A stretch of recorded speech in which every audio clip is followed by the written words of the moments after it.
Okay, in chapter 4, we're going to go through a brief description of what's referred to as um, some alternative types of investments. Um, Typically, when you think about investing, you're thinking about stocks and bonds. However, there are some inconveniences with stocks and bonds that have created a necessity for some alternative ways to invest in those instruments themselves. And this actually comes through something referred to as a mutual fund. So let's kind of talk about mutual funds in general. Essentially, they're referred to as investment companies. They actually have their own act. It's the Investment Company Act of 1940. But it's a type of excuse me. It's a type of organization. It's a corporation actually that receives money from investors, and then instead of buying plant and equipment per se, they purchase securities of other investments. So the investors in these mutual funds share in the returns of the securities within that particular mutual fund. They started in 1924. Quite frankly, I think really they came of age in the early 70s. If I'm not mistaken, that's when they invented the thing called the IRA. So now individuals are purchasing and investing in retirement accounts, and they needed a convenient vehicle for that. So that's when they really took off. And as you can see at the end, they're saying that there's roughly 79,000 mutual funds throughout the world. So obviously a lot of investments. Essentially, the way this works is through a concept called pool diversification. All the money comes into one place, and then an individual or a committee will determine where that money ultimately is invested. So each investor owns shares of this bigger piece of pie, and that's how they're the piece that they get from that, or one of the characteristics that they get from that, is they get diversification. Now, this management of the money can either be active or passive. I think they're kind of self-defining, right? In an actively managed fund, the manager's goal is to do trades, make trades, find a way to get a superior performance. In a passively managed fund, there's really no attempt to select a portfolio that's going to outperform something. We choose a mix, if you will, of securities, and we are going to try to create something that over the long term, over a buy and hold kind of strategy, will help earn some returns for the investors. So the drawbacks of this mutual fund, or the attractions and drawbacks, I guess. The attractions are you get portfolio diversification. There's full-time professional management. You can invest very small amounts. They have a variety of services that you can acquire. Most of them actually are free. They're part of the package, if you will. And they're very convenient. They're easy to buy and sell. They're easy to track. So those things are very nice. The drawbacks, of course, now they refer to transaction costs. Everything has a cost. And here's, I guess, where I kind of am contrary to what the authors here are saying, is that everything has a cost. If you buy stocks and bonds, you have to pay a fee. If you have stocks and bonds and you have a brokerage account, even a discount brokerage account, there typically is a fee to have that brokerage account. So there are expenses to everything. Relatively speaking, what happens with mutual funds is you typically pay more a little bit in the beginning, but you pay less over time. They refer to spotty performance. They say consistently beating the market is difficult. They say many mutual funds just keep even with the overall stock market index. I have seen that research. It certainly says what they're saying it is, but reality tells me that there are lots of things out there that beat the S&P 500. You just have to search for them, and you have to be in them over the long haul. So we need to understand this research. It might be true that certain mutual funds or mutual funds in general don't beat the stock market. However, we need to be concerned about the time frame that they're talking about. We need to understand the kinds of risk that's being taken. So all those things make this research, at least for me, anecdotally, a little bit suspicious. There are three kinds of investment companies: unit investment trust, managed investment companies, and then they have these other organizations. So as we go through here, we will track those concepts, if you will. Before we get there, let's talk about something called net asset value. When you buy a mutual fund, what is it that you're buying? What is its current market value, if you will? So each share, you take the market value, the total asset of the mutual fund, you subtract the liabilities that they might owe, and then you divide it by all of the shares outstanding. So this gives us a value for that piece of pie that you're purchasing. Now, what does it cost to buy this asset? Well, we have to include sometimes the commission. So those things, we'll talk about those a little bit later. So let's first start talking about the investment companies. Unit investment trusts. As you can see at the bottom, they have declined in numbers fairly substantially over the last decade or so. It's really just a fixed portfolio of uniform assets, and it's unmanaged. So it's a passive investment in a set of securities. Really not much else to say about them. They're just dwindling in number and not as prevalent as what they used to be. So now let's talk about managed investment companies. Essentially, we have two types, what are referred to as open-end and closed-end.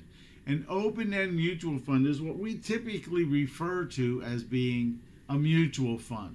These shares are issued when investors buy them, and they're redeemed when the investors don't want them. So the entire transaction stream happens between the mutual fund company and the end investor. Unlike in a corporation where you can trade mutual stocks between individuals, you can't trade mutual funds between people. The transaction happens only in between the mutual fund company and the actual investors themselves. Now, closed-end shares are a little different. These are frequently maybe something you may have heard, something called an ETF, an exchange-traded funds. But essentially, this is it's a mutual fund. It essentially trades on an exchange, but you can actually trade these between investors. So they are slightly different.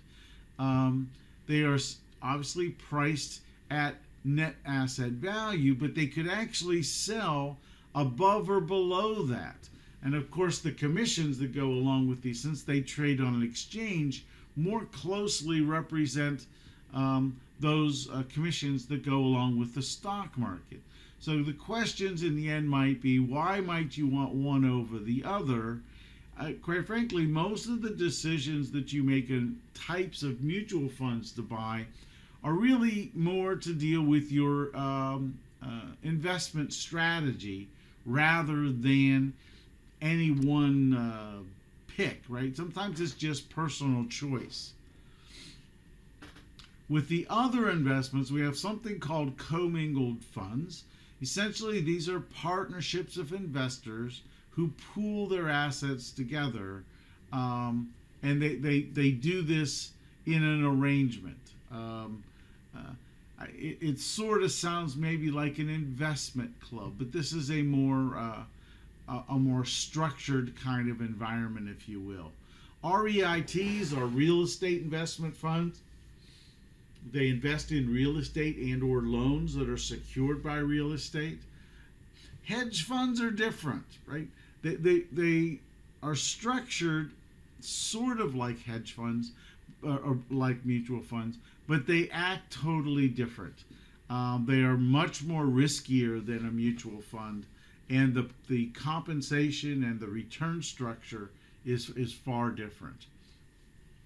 So now let's think about this. Go back to the open-end mutual fund category. One of the things we need to understand is that there are many, many choices of types of mutual funds. Our goal as investors should ultimately be to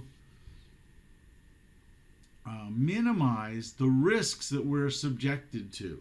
We want to get a good rate of return, but we want to get that rate of return at an interest rate that is as low as we can possibly, not interest rate, a discount, a risk level as low as we possibly can get.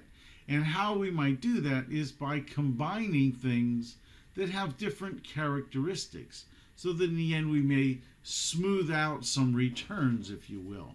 So we're going to talk about some of these different categories. So a money market fund invests in what are referred to as money market instruments. They're all debt instruments, but by their very definition, they are very short term. Most of these investments in a money market fund, mutual fund, they may have a life of less than 270 days. They're going to be very short term.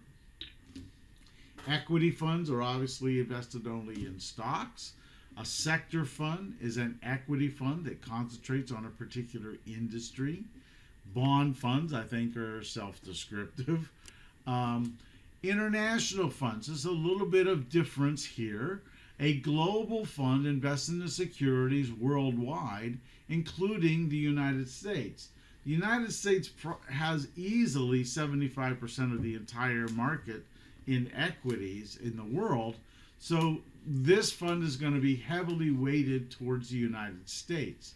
An international fund is a fund that invests in the securities of firms that are located outside the United States. So their weight towards investment in international funds or in U.S. funds will be zero. They will have no investments in what you would call a domestic U.S. market. And of course, you can buy regional funds.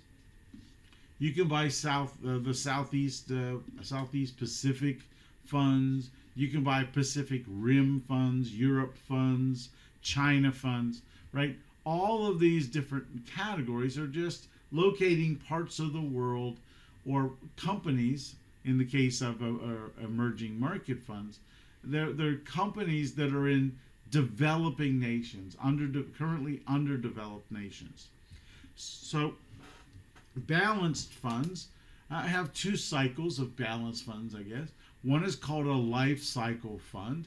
In this case, essentially, when you buy this fund, it has an asset mix that ranges from aggressive types of funds to more conservative types of funds. And it stays that way. It doesn't change as you change. So if you buy this as a youngster, you may buy an aggressive growth fund or an aggressive fund, and that type of fund will stay that way forever. The difference between that and a targeted maturity fund is a targeted maturity fund says, we're going to create a portfolio for somebody that's going to retire in the year 2050. So currently, that gives you around 30, 40 years until you're going to retire. So it's going to be a relatively risky fund. But as you get older and as you move closer and closer towards that 2050 date, it actually changes its structure to a more conservative structure as you get closer and closer to retirement. There are things referred to as funds of funds. You can buy an aggressive growth mutual fund that is actually 4 or 5 different types of mutual funds within this mutual fund package. So the idea here is that if you want to have, in this case, let's say you want just a balanced fund, you could buy this, and it might have 5 or 6 funds in there, some of them kind of aggressive, some of them international, some of them bonds. So you don't have to go out and buy 5 different funds. You just buy one fund of funds, and that covers your investment strategy. It's just a much more convenient way of diversifying and having an investment strategy individually. Asset allocation, obviously, this is more dramatic kinds of allocation funds. They may gear themselves towards something that's currently a little bit more in the know or in the need, if you will, desirable. So these asset allocation funds are going to switch and move themselves back, and as it says here, relative to the way the portfolio manager sees the performance in the future. Index funds are going to tie directly towards the performance of a broad market index. Now you can also buy an ETF or an exchange traded fund that is an index fund. So you can do it through a mutual fund, or you can do it through the ETF fund. Either way, essentially what you're searching for is the type of return that comes with an index itself. Mutual funds are sold several ways. There are mutual funds that are referred to as direct marketed funds. These funds you buy typically by calling the mutual fund itself and purchasing through the mutual fund. Sales force distributed funds are, as it mentions here, essentially there are people who market, who sell these types of mutual funds. So obviously there's compensation that goes to those folks. They also talks about potential conflicts of interest.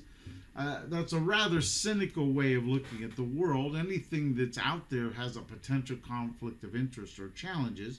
You just have to be smart about the trades that are happening and the things that you choose.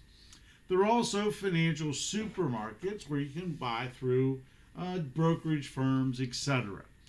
So there's a variety of places to get these funds. There are a couple of services that are very important. One of them is referred to as automatic investment plans. Essentially here what it allows is you to set up an automatic deposit from your checking account. And these amounts can be very small, some of them as low as $25. It just offers a way of automatically investing without the need to call your broker every time you want to put some money in the bank. It comes right out of your checking account. So essentially, if you don't see it, you won't decide to change it. You'll stick with the plan, if you will. Automatic reinvestment plans, this is really the default on most mutual funds, is when it pays capital gains and or dividends, they are automatically, those dividends and those distributions are automatically used to reinvest in the mutual fund. This is the way we're going to get, or at least ensure that we're going to get, compound rates of return so that our money can grow quickly. Now the IRS obviously still sees this as a distribution, so ultimately there will be a tax paid on these distributions. But again, most funds don't charge a commission for this, so it's done very cheaply, very easily, and you really don't see anything happen. But in the end, this is what happens in a mutual fund if money is reinvested. The red line is the return or the value of $10,000 in the S&P 500 without dividends reinvested. And if we reinvested the dividends, you can see that almost double the amount of money is earned over the same time frame. So again, it is a very important concept to automatically reinvest. In addition, you can also create what are referred to as systematic withdrawal plans. This actually is a strategy you might do when you get to retirement. You have a substantial amount of money in your mutual fund portfolio, and you need to convert that investment, that nest egg over time, into paychecks so that you can live during retirement. You can tell them to send you a X number of dollars every month, and obviously they do that, and you can use that as your retirement pension, if you will. This actually might have some benefits over utilizing an insurance company so that you can convert into a fixed income for the rest of your life. Because, of course, if you die in a couple of years, all the money that's left in the insurance company for those payments now belongs to the insurance company. This way, this money will ultimately go to your heirs, to your beneficiaries. Another thing that you may want to do as you get older, right, your risk level changes a little bit. You may want to convert to less risky types of investments, or you might just want to change your investment strategy in total. You can move your mutual funds, your investments in these mutual funds, within a mutual fund family. Now, we really didn't talk about these fund families, but you probably heard there's some very familiar ones. The one that's probably most familiar to us in the Cincinnati area is Fidelity. Fidelity is a mutual fund family. They have hundreds of choices to pick from. So when you choose a mutual fund family, you can move your investments within that fund family anytime you want, usually, almost always, without commission. So you don't have to pay a commission to make the trade. However, the IRS still sees this transaction as a trade, so it could trigger some capital gains taxes when you make this exchange. So again, it's a very important tool as we get older to want to move your assets to different strategies based on your needs without having to pay commissions on those exchanges. And of course, many mutual fund families offer retirement programs. They have the IRA accounts. Many of them participate in 401ks, etc. But essentially, when you invest in these types of programs, they offer mutual funds within those programs, and you choose and create your own mutual fund portfolio wheel. But these will all be geared towards retirement, right? So they'll have the same types of restrictions as a 401k will have in the marketplace. So that's the end of part one. We'll move to part two here in a moment.